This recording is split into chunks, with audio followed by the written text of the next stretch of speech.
Loïc Carbonnier souhaiterait savoir si, selon vous, la discrimination positive est le meilleur moyen pour réduire les discriminations. Il vous remercie de votre analyse sur le sujet. Alors, c'est des sujets difficiles, tout ça. C'est des sujets bien compliqués. Fondamentalement, personnellement, je n'aime pas ce qui est discrimination. Ni une discrimination négative, ni une discrimination positive. Spontanément, ma personnalité se hérisse à cette idée-là.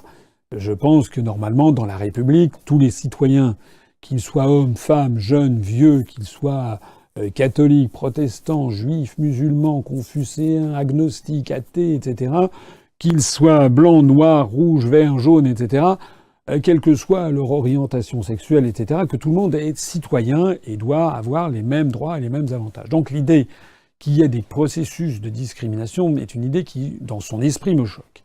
Mais une fois que j'ai dit ça, je suis aussi obligé de prendre en compte le réel. Et c'est vrai que dans le réel, il y a des situations de départ où il y a une telle inégalité de départ que si c'est la distinction que les marxistes faisaient entre les droits réels et les droits formels.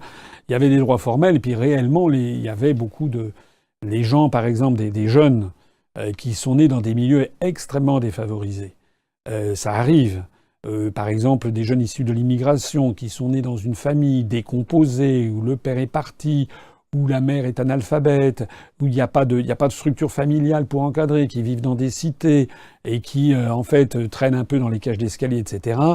Le fait qu'ils puissent arriver à l'ENA ou à Polytechnique est extrêmement, extrêmement limité si l'État n'essaye pas d'intervenir pour essayer de corriger ce handicap monstrueux de départ. Alors c'est sur la base de ce genre de raisonnement qu'on a vu fleurir ici ou là, en matière d'éducation, des classes un petit peu privilégiées, on favorise les enfants des banlieues. Il y avait par exemple, on a souvent cité l'Institut d'études politiques de Paris, on pourrait citer également l'école Léonard de Vinci, la faculté Léonard de Vinci dans les Hauts-de-Seine, que Charles Pasqua avait lancé d'ailleurs, et où il avait fait justement de la discrimination positive en faveur des enfants des quartiers et des cités.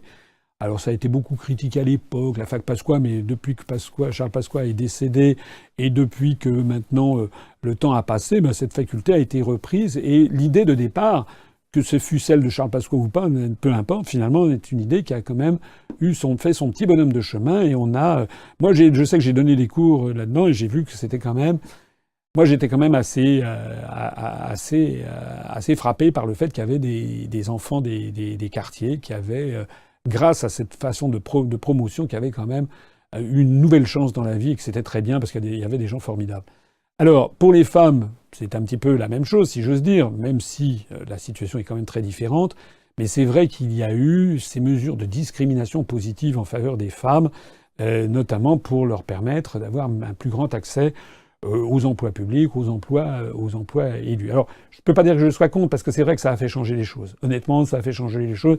Et puis ça correspond à une demande sociale aussi. Hein. Il y a quand même énormément de femmes qui sont favorables. Là où il y a un inconvénient, je pense, c'est quand on en arrive à quelque chose de trop systématique. Par exemple, l'idée de la parité 50-50 me paraît quelque chose d'un peu... voilà, ça me paraît trop systématique.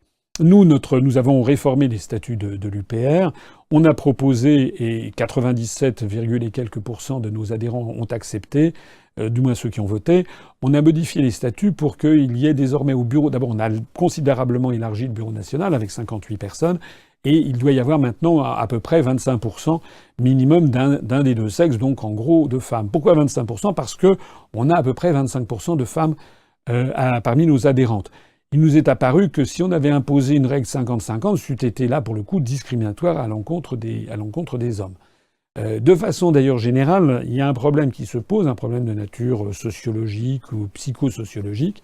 C'est que souvent, pas toujours heureusement, mais souvent les femmes sont plus réticentes que les hommes à prendre des responsabilités politiques. Donc on a, dans tous les partis politiques, il y a un petit peu cette difficulté qui se retrouve, par exemple, parlez-en à des maires ruraux, vous verrez que souvent, il y a des maires ruraux qui ont des difficultés à essayer d'avoir des listes paritaires.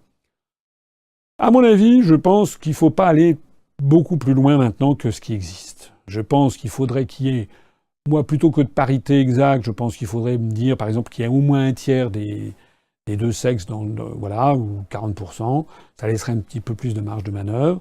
Je pense aussi qu'il y a une dérive qu'il faudrait éviter, c'est qu'on aille au-delà. Et c'est qu'après avoir parlé des femmes, on parle des gens en fonction de leur religion, de leurs origines ethniques, de leur orientation sexuelle, etc.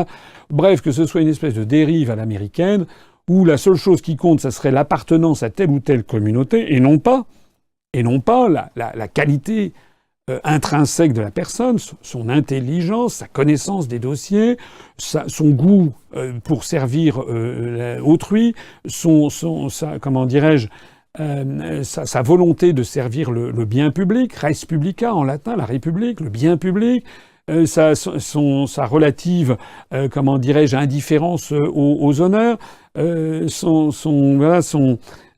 sa sincérité, voilà, ça, ce sont des éléments qui doivent ressortir d'une campagne électorale, et non pas un sexe, une couleur de peau, une religion, etc.